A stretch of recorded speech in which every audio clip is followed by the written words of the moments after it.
ಆದ್ರೆ ನಿನ್ ತಿಪ್ಪುರ್ಲಾಗ ಹಾಕಿದ್ರು ನಾನು ಹೊಡ್ಸೋದಿಲ್ಲ. ಹೇಗ್ ಹೊಡ್ಸೋದಿಲ್ಲ ನಾನು ನೋಡ್ತೀನಿ. ಏನ್ ಮಾಡ್ತೀಯಾ? ನಾಳೆ ಬೆಳಿಗ್ಗೆ ಆಗಲಿ. ಕೌಸಲ್ಯ ಸುಪ್ರಜಾ ರಾಮ ಪೂರ್ವ ಸಂಧ್ಯಾ ಪ್ರವರ್ತತೆ. ಏನೋ ರಮಣಮೂರ್ತಿ, ಬೆಳಿಗ್ಗೆನೆ ಬೊಗಳೋಕ್ ಶುರು ಮಾಡ್ತೀನೋ? ಒದ್ದು ಬಿಡ್ತೀನಿ ನೋಡು. ರಮಣಮೂರ್ತಿ, ನಾಯಿ ಮುಂಡದೆ ಬಿಟ್ಟ ಅಂದ್ರೆ ಮುಚ್ಚೆ ಹೊಯ್ಕೊಂಡ್ಬಿಡ್ಬೇಕು. ಬ್ರೆಡ್ ಬೇಕಾ, ಮಾಂಸ ಬೇಕಾ? ಹೇಳ ಬೇಡ. ಯಾಕೋ ರಮಣಮೂರ್ತಿ, ಸಂಪ್ರದಾಯಸ್ಥರು ವಟಾರ ಮಾಂಸ ಕೊಡೋಲ್ಲ ಅನ್ಕೊಂಡ್ಯಾ? ಮಟನ್ ಕೊಡ್ತೀನಿ, ಚಿಕನ್ ಕೊಡ್ತೀನಿ, ಚಿಕನ್ 65 ಕೊಡ್ತೀನಿ.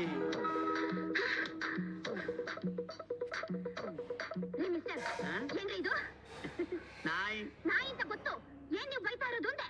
ಅಯ್ಯ, ನಮ್ ನಾಯಿ ನಾನ್ ಬೈತಾ ಇದ್ದೀನಪ್ಪ. ನಿಮ್ ನಾಯಿ ನೀವು ಬೈಕೊಂಡ್ರಿ, ನಮ್ಮ ಅಪ್ಪನ ಹೆಸರಿಗೆ ಯಾಕ್ರಿ ಬೈತಾ ಇದ್ದೀರಾ? ನೋಡು, ನಾನ್ ನಿನ್ನ ಅಪ್ಪನ ಹೆಸರಿಗೆ ಬೈತಾ ಇಲ್ಲ. ನಮ್ಮ ನಾಯಿ ಹೆಸರು ರಮಣಮೂರ್ತಿ ಅಂತ. ಗೊತ್ತು ನಂಗೆ. ನಮ್ಮ ಅಪ್ಪನ ಬೈಯೋದಕ್ಕೋಸ್ಕರ ನಾಯಿ ತಗೊಂಡ್ಬಂದು ಅದಕ್ಕೆ ನಮ್ಮ ಅಪ್ಪನ ಹೆಸರು ಕರಿತಾ ಇದ್ದೀರಾ? ನೋಡು, ಮೊದ್ಲಿಂದಲೂ ನಮ್ಮ ನಾಯಿ ಹೆಸರು ರಮಣಮೂರ್ತಿ ಅಂತ. ಹೆಸರು ಚೆನ್ನಾಗಿದೆ ಅಂತ ಯಾರೋ ನಿಮ್ ತಂದೆಗೆ ಆ ಹೆಸರಿಟ್ಟಿರ್ಬೇಕು. ಬೇಕಾದ್ರೆ ಬದಲಾಯಿಸ್ಕೊಳ್ಳಿ. ಏನಮ್ಮ ಅದು? ಮತ್ತೆ ಶುರು ಆಯ್ತಾ ನಿನ್ ಗೋಳು? ನೋಡಪ್ಪ, ನಿನ್ ಹೆಸರು ಆ ನಾಯಿಗೆ ಇಟ್ಬಿಟ್ಟು ಅವಾಗಿಂದ ರೇಗಿಸ್ತಾ ಇದ್ದಾರೆ. ಇಲ್ಲ ಇವ್ರ, ನನ್ನ ಹೆಸರು ನಾಯಿಗೆ ಇಟ್ಟಿದಾನ? ನಾಯಿ ಮುಂಡಿದೆ ನಿಜವೇನೆಯಾ? ನೋಡಿ ರಮಣಮೂರ್ತಿಗಳೇ, ಅದು ಹೆಣ್ಣು ನಾಯಿ ಆಗಿದ್ರೆ ಆದಿಲಕ್ಷ್ಮಿನೋ ಕನಕಲಕ್ಷ್ಮಿನೋ ಅಂತಿದ್ದೆ. ಸರಿ, ಆದ್ರೆ ಅದು ಗಂಡು ನಾಯಿ, ಅದಕ್ಕೆ ರಮಣಮೂರ್ತಿ ಅಂತ.